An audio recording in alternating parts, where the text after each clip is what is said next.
head and neck to be up too high. So we're going to start by reclining back and try to make sure that your hips and your shoulders are as level as they can be with the mat. Bend the knees and bring the heels back toward the hips. And we will start by inhaling, lifting the arms up, reaching the arms overhead, and then exhaling, lower the arms down. And then inhale, lift, and exhale, lower. Inhale through the nose, lift, and exhale, lower. Now we'll lift the arms and actually we'll just lift the hips. Inhale, lift. Exhale to lower the hips, one vertebra at a time. Inhale to lift the hips, peeling the spine off the mat. Exhale to lower. Inhale to lift. Exhale to lower. Inhale to lift. Exhale to lower. Good. Combine the arms and lift the hips. Inhale, lift both.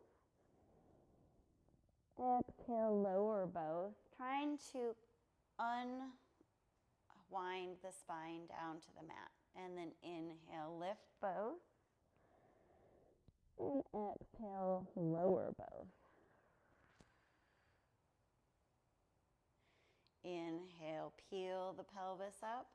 Lift the arms up, come up as high as you can over the back of the shoulders, and exhale to lower, coming down one vertebra at a time. We're trying to synchronize the breath and the movement so that ideally we get to the highest position with the arms and hips and the breath.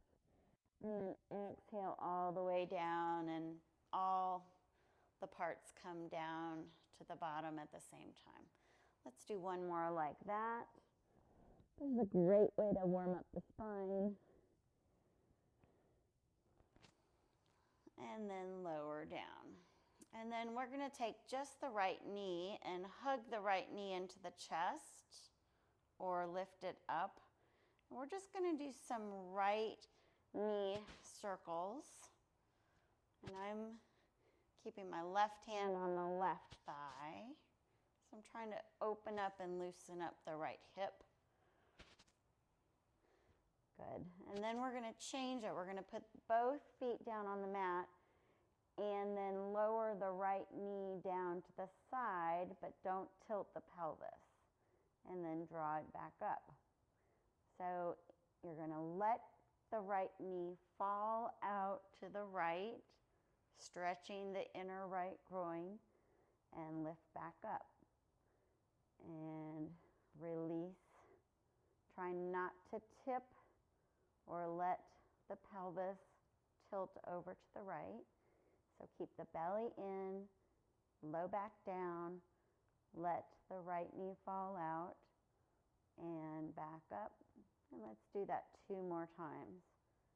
So it takes some pelvic stability, core stability to not tip over when you're doing this. And we'll switch sides. I might just move over away from the wall. So we're going to have left hand on the left knee, and we're just starting with that gentle hip circle so that you can open up the left hip joint in an easy way first. And then place that left foot down on the mat and keep your hands on your ribs or your pelvis so that you can feel if it stays stable as you lower the left knee out to the side and come back up. So lower and let the left knee drop out and come back up. And you can notice on this side, my body's a little weaker. I have a harder time not tipping over somehow and coming back up. So keep the belly in, low back down, let the knee fall out, come back up. Let the knee fall back out, come back up. It is important to keep the breath moving while you're doing this.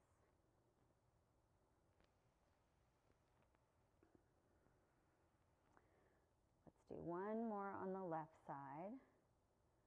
Good. And then we're going to try doing both sides. So I'm going to have my hands either on my side belly or pelvis and ribs. I'm easily able to reach both. And I'm going to bring my feet closer together and let both knees fall out, keeping the belly in. Maybe take a few breaths here in this open position. And then squeeze the inner thighs to bring the knees back up and the soles of the feet down to the mat. I'll do that again. So trying to come onto the outer edge of my feet.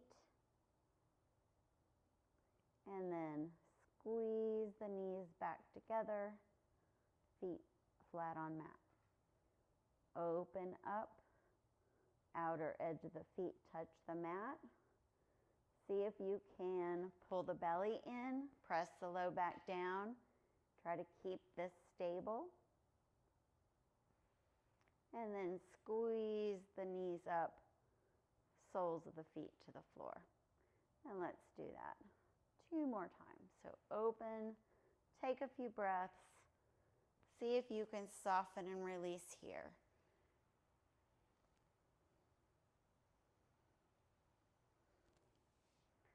And then squeeze the knees together, and we'll do that one more time. Turning the knees out, drawing the knees up. Good. And then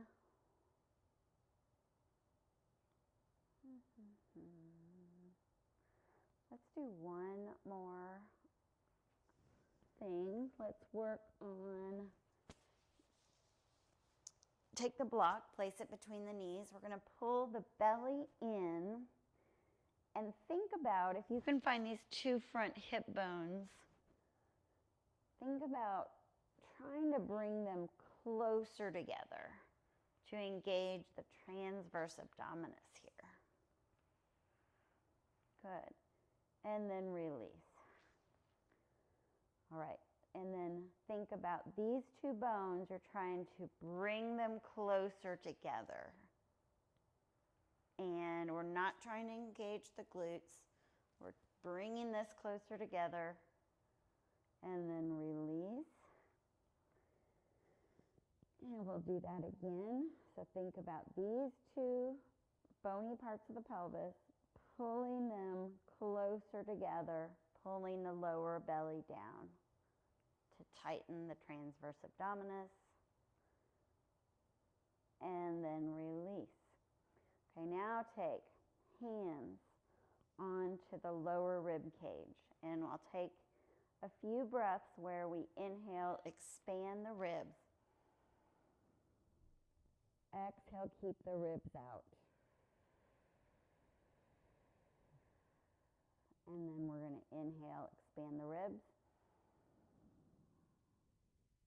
In, exhale, keep the ribs out.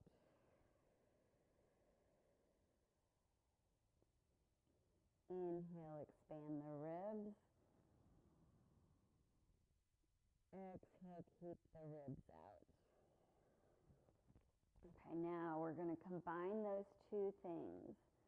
So I will talk you through it. We're going to inhale, expand the ribs.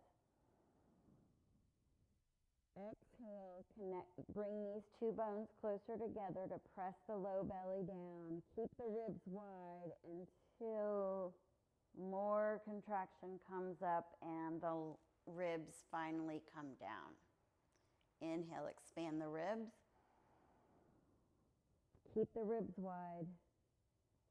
Bring the hip bones closer together. Keep the hip ribs wide until this contraction builds from the bottom and comes up, and the lower ribs finally come in. Inhale, expand. Exhale, tighten, bringing the lower hip bones together until abdominal engagement works its way up and the lower ribs come in. One more time. Inhale, expand. Exhale, draw the two lower hip bones together and watch as the abdominal contraction works its way up. And then release all that. Release the block. And just do a little rocking and notice how your back and your belly and your hips are feeling. And that's all for this segment. So you can stay in Shavasana or you can roll over and safely come up.